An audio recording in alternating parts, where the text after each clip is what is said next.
ಆತ್ಮೀಯ ಬಂಧುಗಳೇ, ಮಹಾಭಾರತ ಭೀಷ್ಮ ಪರ್ವ ಇದರಿಂದ ಶ್ರೀಮದ್ ಭಗವದ್ಗೀತಾ ಕರ್ಮ ಸನ್ಯಾಸ ಯೋಗವನ್ನು ತಿಳ್ಕೊಳ್ತಾ ಇದ್ವಿ.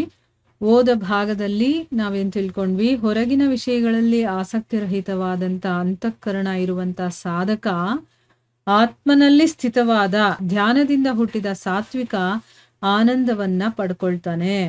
ಅವನು ಆ ಭಗವಂತನ ಧ್ಯಾನ ರೂಪ ಯೋಗದಲ್ಲಿ ಅಭಿನ್ನ ಭಾವದಿಂದ ಸ್ಥಿತನಾಗಿರುವಂತಹ ಮನುಷ್ಯ. ಅವನೇನ್ ಮಾಡ್ತಾನೆ, ಅಕ್ಷಯ ಆನಂದವನ್ನ ಅನುಭವಿಸ್ತಾನೆ. ಯಾರು ಈ ಇಂದ್ರಿಯ ಮತ್ತೆ ಇಂದ್ರಿಯಗಳ ಸಂಯೋಗದಿಂದ ಉತ್ಪತ್ತಿ ಆಗುವಂತ ಎಲ್ಲ ಭೋಗಗಳಿದೆಯೋ, ಏನೇ ಆಗಿರ್ಬೋದು, ಅದು ಯಾವ ಇಂದ್ರಿಯನೇ ಆಗಿರ್ಬೋದು, ಅದು ಮತ್ತೆ ಅದರ ವಿಷಯಗಳ ಸಂಯೋಗದಿಂದ ಆಗುವಂತ ಭೋಗಗಳಿದೆಯಲ್ಲ, ಇದು ವಿಷಯೀ ಪುರುಷರಿಗೆ, ಯಾರು ವಿಷಯಗಳನ್ನ ಇಷ್ಟಪಡ್ತಾರೋ, ಇಂದ್ರಿಯಗಳನ್ನ ತೃಪ್ತಿಪಡಿಸ್ಬೇಕು ಅಂತ ಇಷ್ಟಪಡ್ತಾರೋ ಅಂತ ಮನುಷ್ಯರಿಗೆ ಸುಖರೂಪವಾದ್ದು ಅಂತ ಅನ್ಸಿದ್ರು ಕೂಡ ಇದು ದುಃಖಕ್ಕೆ ಕಾರಣವಾಗಿದೆ. ನಮಗನ್ನಿಸ್ಬೋದು, ಆಹಾ, ನನ್ನ ಇಂದ್ರಿಯಗಳಿಗೆ ನೋಡೋದಕ್ಕೆ ಎಂಥ ಸೌಂದರ್ಯ ಅಪ್ಪ ಇದು ಅಂತ. ಈ ಭೌತಿಕ ಪ್ರಪಂಚದಲ್ಲಿರುವಂಥ ಏನನ್ನು ನೋಡಿದ್ರು ಆಹಾ ಎಷ್ಟು ಚೆನ್ನಾಗಿದೆ ಅಂತ ಅನ್ನಿಸ್ಬೋದು. ಅದು ನಮಗೆ ಸುಖರೂಪ ಆಗಿರಬಹುದು, ಅದು ದುಃಖಕ್ಕೆ ಕಾರಣವಾಗಿರುತ್ತೆ. ಮತ್ತೆ ಆದಿ ಅಂತ್ಯ ಇರುವಂಥದ್ದು, ಅದಕ್ಕೆ ಒಂದು ಸ್ಟಾರ್ಟಿಂಗ್ ಅಂತಾನೂ ಇದೆ, ಎಂಡಿಂಗ್ ಅಂತಾನೂ ಇದೆ. ಅದು ಶಾಶ್ವತವಾಗಿರುವಂಥದ್ದಲ್ಲ. ಅದಕ್ಕೋಸ್ಕರ ಅರ್ಜುನ, ಬುದ್ಧಿವಂತ ವಿವೇಕಿ ಮನುಷ್ಯರು ಅದರಲ್ಲಿ ರಮಿಸೋದಿಲ್ಲ, ಆಯ್ತಾ. ಅದರಲ್ಲಿ ಅವರು ಮನಸ್ಸನ್ನ ಇಟ್ಟು ಅದರಲ್ಲಿ ಮನಸ್ಸನ್ನ ತೊಡಗಿಸೋದಿಲ್ಲ ಅಥವಾ ಅದರಲ್ಲೇ ಮುಳುಗೋದಿಲ್ಲ. ಅವರು ಯಾವ ಸಾಧಕ ಈ ಮನುಷ್ಯ ಶರೀರದಲ್ಲಿ ಶರೀರದ ನಾಶ ಆಗುವಂತಹ ಮೊದಲಲ್ಲೇ ಕಾಮ ಕ್ರೋಧದಿಂದ ಉತ್ಪತ್ತಿಯಾಗುವಂತಹ ವೇಗವನ್ನ, ಈಗ ನಮಗೆ ಕಾಮ ಇದ್ರೆ ಯಾವಾಗ ಅದನ್ನ ಪಡ್ಕೊಳ್ತೀನೋ, ಯಾವಾಗ ಅದನ್ನ ತಿನ್ನೋ ವಿಷಯದಲ್ಲಿದ್ದಾಗ ಯಾವಾಗ ಅದನ್ನ ತಿಂತೀನೋ ಅಂತ ಆ ಮನಸ್ಸು ಉದ್ವೇಗ ಪಡ್ಕೊಳ್ತಾ ಇರುತ್ತೆ, ಆಯ್ತಾ. ಆ ಉದ್ವೇಗ, ಆ ಕಾಮ ಕ್ರೋಧವನ್ನ ಮೊದಲಲ್ಲೇ ಕಂಟ್ರೋಲ್ ಮಾಡ್ಕೊಳ್ಳೋದಿಲ್ವೋ, ಅಥವಾ ಮೊದಲಲ್ಲೇ ಅವನು ಸಹಿಸ್ಕೊಳ್ಬೇಕು ಆ ವೇಗವನ್ನ, ಅದ್ರಲ್ಲಿ ಏನಾದ್ರೂ ಸಮರ್ಥನಾಗ್ಬಿಡ್ತಾನೋ ಆ ಮನುಷ್ಯ ಯೋಗಿ ಅಂತಾನೆ ತಿಳ್ಕೊ. ಅವನು ಸುಖಿಯಾಗಿರ್ತಾನೆ. ನಮಗೇನಾದ್ರೂ ಕೋಪ ಬಂತು, ಅದನ್ನ ಕಂಟ್ರೋಲ್ ಮಾಡೋದನ್ನ ಕಲ್ತ್ಕೋಬೇಕು. ನಮ್ಮಲ್ಲಿ ಏನಾದ್ರೂ ಉದ್ವೇಗಗಳು ಬಂತ, ಕಾಮ ಕ್ರೋಧ ಲೋಭ ಮೋಹ ಯಾವುದೇ ಆಗ್ಬಿಟ್ಟಿರ್ಲಿ, ಸ್ಟಾರ್ಟಿಂಗಲ್ಲೇ ಅದನ್ನ ತೆಗೆದುಬಿಡ್ಬೇಕು, ಅದನ್ನ ಕಂಟ್ರೋಲ್ ಮಾಡ್ಕೊಂಡ್ಬಿಡ್ಬೇಕು. ಅದೇನಾದ್ರೂ ಸಹಿಸ್ಕೊಳ್ಳೋದ್ರಲ್ಲಿ ಅವನೇನಾದ್ರೂ ಸಮರ್ಥನಾಗ್ಬಿಡ್ತಾನೋ ಆ ಮನುಷ್ಯನೇ ಯೋಗಿ ಆಗ್ತಾನೆ, ಮತ್ತೆ ಅವನು ಸುಖವಾಗಿರ್ತಾನೆ.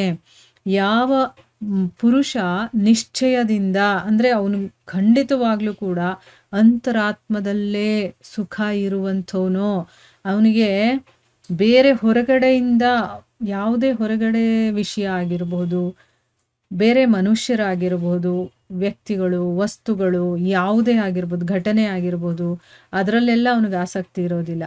ತನ್ನ ಅಂತರಾತ್ಮದಲ್ಲೇ ಅವನಿಗೆ ಸುಖ ಇರುತ್ತೆ, ಆತ್ಮದಲ್ಲೇ ರಮಿಸ್ತಾ ಇರ್ತಾನ. ಅವನು ಆತ್ಮದಲ್ಲೇ ಜ್ಞಾನಿ ಆಗಿರ್ತಾನೋ, ಆ ಭಗವಂತನ ಜೊತೆ ಏಕೀಭಾವವನ್ನ ಪಡೆದಿರುವಂತಹ ಸಾಂಖ್ಯ ಯೋಗಿ ಇರ್ತಾನಲ್ಲ, ಅವನು ಶಾಂತ ಬ್ರಹ್ಮನನ್ನ ಪಡ್ಕೊಳ್ತಾನೆ.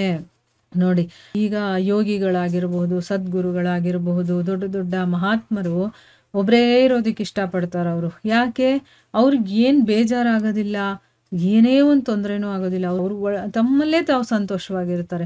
ಏನೋ ಒಂದು ಆನಂದ ಅವರಲ್ಲಿರುತ್ತೆ, ಏನೋ ಒಂದು ಖುಷಿ ಇರುತ್ತೆ. ನೋಡಿದ್ರೇನೆ ನಮಗೆ ಗೊತ್ತಾಗುತ್ತೆ, ಅವ್ರ ಮುಖದಲ್ಲಿ ಒಂದು ಕಾಂತಿ ಇರುತ್ತೆ. ಅದನ್ನ ನೋಡಿದಾಗ್ಲೇ ನಮಗೆ ಗೊತ್ತಾಗುತ್ತೆ, ಏನಪ್ಪ ಅವ್ರ ಸೌಂದರ್ಯ ಅಷ್ಟು ಚೆನ್ನಾಗಿದೆ ಅಂತ ಅಂದ್ಬಿಟ್ಟು ಅನ್ಸುತ್ತೆ, ಆಯ್ತಾ. ಆ ರೀತಿ ಯಾರು ಅಂತರಾತ್ಮದಲ್ಲೇ ಸುಖ ಪಡ್ತಾನೋ, ರಮಿಸ್ತಾನೋ, ಆತ್ಮದಲ್ಲೇ ರಮಿಸ್ತಾನೋ, ಆತ್ಮದಲ್ಲೇ ಜ್ಞಾನಿಯಾಗಿರ್ತಾನೋ, ಆಮೇಲೆ ಭಗವಂತನಲ್ಲಿ ಅವನಿಗೆ ಏಕೀಭಾವವನ್ನ ಇಟ್ಕೊಂಡಿರ್ತಾನೋ ಅಂತ ಸಾಂಖ್ಯ ಯೋಗಿ ಶಾಂತ ಬ್ರಹ್ಮನನ್ನ ಪಡ್ಕೊಳ್ತಾನೆ.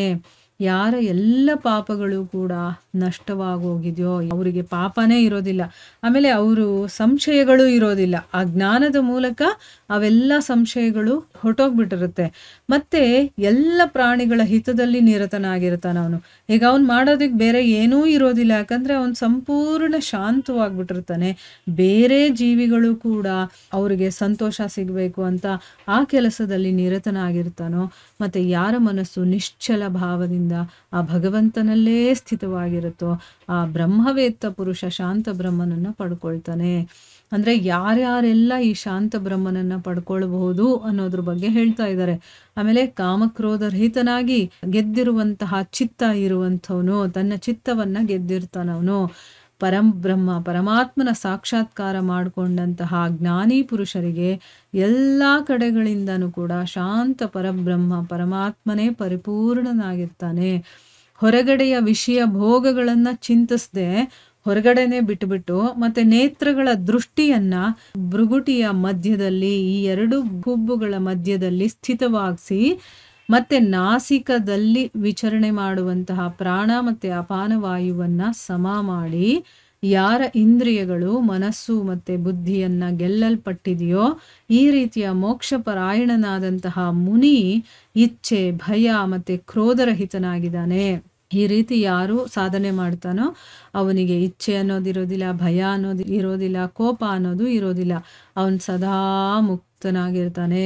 ನನ್ನ ಭಕ್ತ ಇದ್ದಾನಲ್ಲ, ಅವನು ಎಲ್ಲ ಯಜ್ಞ ಮತ್ತೆ ತಪಸ್ಸನ್ನ ಭೋಗಿಸುವಂಥವನು, ಸಂಪೂರ್ಣ ಲೋಕಗಳ ಈಶ್ವರರಿಗೂ ಈಶ್ವರ ಮತ್ತೆ ಸಂಪೂರ್ಣ ಭೂತ ಪ್ರಾಣಿಗಳ ಸುಹೃದ್. ಅಂದ್ರೆ ಅರ್ಥ ಏನು? ಸ್ವಾರ್ಥರಹಿತ ದಯಾಳು ಮತ್ತೆ ಪ್ರೇಮಿ. ಈ ರೀತಿ ತತ್ವದಿಂದ ತಿಳ್ಕೊಂಡಿರ್ತಾನೆ ನನ್ನ ಬಗ್ಗೆ. ಅದಕ್ಕೆ ಅವನು ಶಾಂತಿಯನ್ನ ಪಡ್ಕೊಳ್ತಾನೆ. ನೋಡಿ, ನಾವು ಜ್ಞಾನವನ್ನ ತಿಳ್ಕೊಳ್ಳೋದು ಎಷ್ಟು ಇಂಪಾರ್ಟೆಂಟು ಅಂತಂದ್ರೆ ನಾವು ಅದ್ರ ಕಡೆ ಗಮನ ಕೊಡೋದಿಲ್ಲ. ಆಯಿತಾ? ನಾನು ಎಷ್ಟು ದಿವಸದಿಂದ ಭಕ್ತಿ ಮಾಡ್ತಾ ಇದ್ದೀನಿ, ಆದರೆ ನಾನು ಏನೂ ಆಗ್ತಾ ಇಲ್ಲ ಅಂತ ಹೇಳ್ತೀವಿ. ಭಕ್ತಿ ಅಂತಂದ್ರೇ ನಮಗೆ ಗೊತ್ತಿಲ್ಲ, ಅದಕ್ಕೆ ನಮಗೆ ಅದರಲ್ಲಿ ಏನೂ ನಮಗೆ ಆಗೋದಿಲ್ಲ. ಭಕ್ತಿ ಅಂತಂದರೆ ನಾವು ಮಾಡ್ತಾ ಇರೋದು ಭಕ್ತಿ ಅಲ್ಲ, ಅದು ಇನ್ನೂ ಸಾಧನೆಗೂ ಬಂದಿಲ್ಲ ನಾವು. ಆಯಿತಾ? ಅದರಲ್ಲೂ ತಿಳುವಳಿಕೆ ಅನ್ನೋದು ತುಂಬ ಇಂಪಾರ್ಟೆಂಟು. ಯಾವಾಗ ನಾವು ಜ್ಞಾನವನ್ನು ತಿಳ್ಕೊಳ್ತೀವೋ ತತ್ವ ಏನು ಅನ್ನೋದು ನಮಗೆ ಗೊತ್ತಾಗುತ್ತೆ. ಆ ಭಗವಂತನನ್ನು ತತ್ವದಿಂದ ತಿಳ್ಕೊಳ್ಳೋದಕ್ಕೆ ಪ್ರಯತ್ನ ಮಾಡಬೇಕು. ಆಗ ಮಾತ್ರ ನಾವು ಶಾಂತಿಯನ್ನು ಪಡ್ಕೊಳ್ಳೋದಕ್ಕೆ ಸಾಧ್ಯ ಆಗುತ್ತೆ. ನೋಡಿ, ಭಗವಂತನ ಭಕ್ತ ಮಾತ್ರ ಭಗವಂತನನ್ನು ಎಲ್ಲ ಯಜ್ಞ ತಪಸ್ಸುಗಳನ್ನು ಭೋಗಿಸುವಂಥವನು ಅವನೇ ಅಂತ ತಿಳ್ಕೊಳ್ತಾನೆ.